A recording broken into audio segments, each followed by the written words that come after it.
seorang sahabat. Dari segi fisik, beliau bukan siapa-siapa. Terlahir tidak sempurna, cacat. Beliau buta.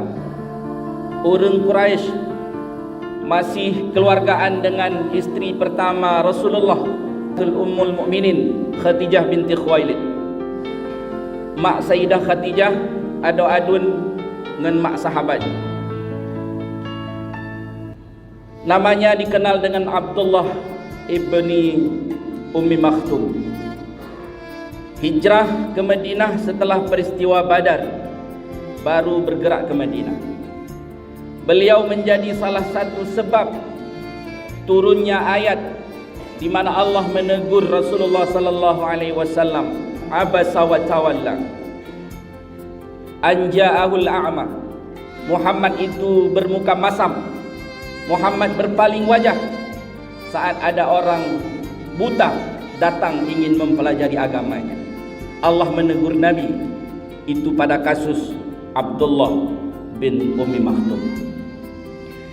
Juga beliau seorang sahabat yang pernah ditolong langsung oleh iblis pada saat beliau berangkat menuju masjid.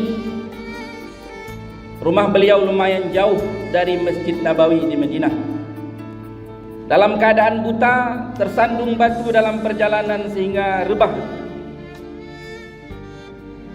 Tapi begitu bangun, bukan balik ke rumah, tapi justru melanjutkan perjalanan ke Masjid Nabawi untuk mendirikan jamaah bersama Rasulullah. Keesokan paginya, tiba-tiba ada seseorang yang memandu perjalanan Abdullah ibnu Ummi Maktum, dan itu berulang beberapa subuh kemudian. Pada suatu hari beliau bertanya kepada si pembantu ini yang memandu beliau tersebut, "Wahai Tuan, beritahu saya siapa namamu, dari mana asalmu, biar saya mendoakan kebaikan untukmu kepada Allah." Tapi yang membantu tersebut tidak memberikan jawaban, sehingga Ibnu Ummi Maktum mengatakan, "Apakah engkau tidak ingin saya mendoakanmu?" Lalu dijawablah oleh orang tersebut, "Wahai Ibnu Ummi Maktum, sesungguhnya saya adalah iblis." Terkejut Abdullah ibnu Ummi Maktum. Mamanya gata iblis kepucit membantu lo. Kenapa anda membantu memandu saya setiap pagi ke masjid? Betul wahai Abdullah, bukankah beberapa hari yang lalu engkau tersandung batu saat engkau menuju ke masjid untuk berjamaah? Dan itu telah menyebabkan Allah Subhanahu wa taala mengampuni setengah dosamu. Maka kalau saya membiarkanmu berjalan seperti kasus pada pagi tersebut, engkau akan kembali tersandung batu, dan itu bisa menjadi penyebab Allah akan mengampuni seluruh dosa-dosamu.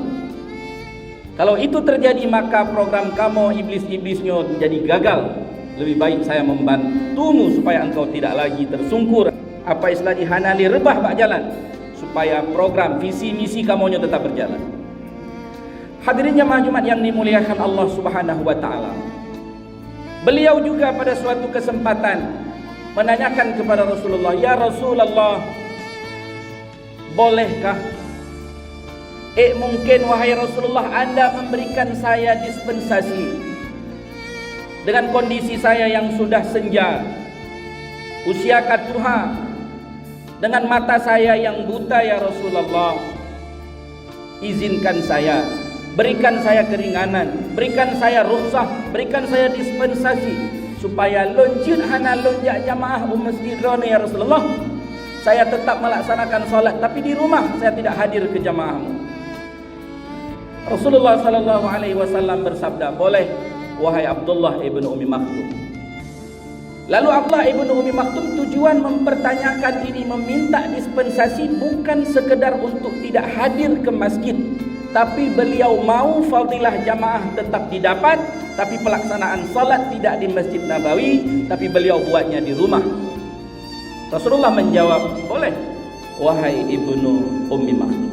Lalu beliau beranjak.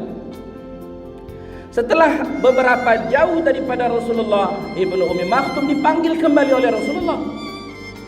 Bisa ditanya oleh Rasulullah, "Pukul katanya dengar su azan?"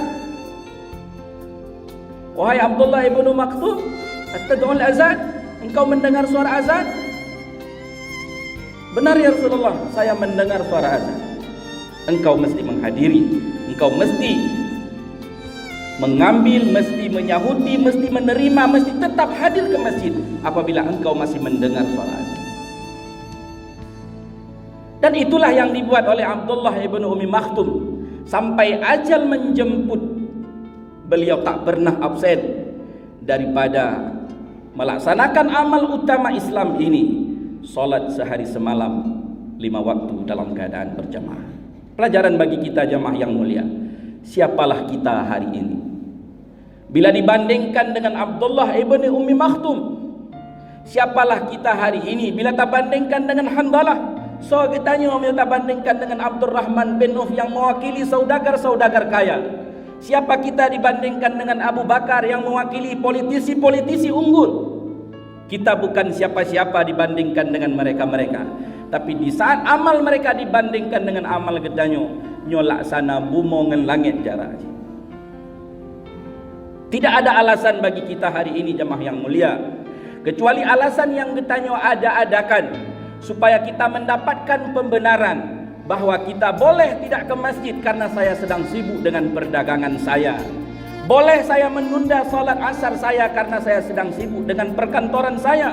Boleh saya tidak hadir ke masjid pagi karena lon tengah pilek, ujian baju dan lain sebagainya.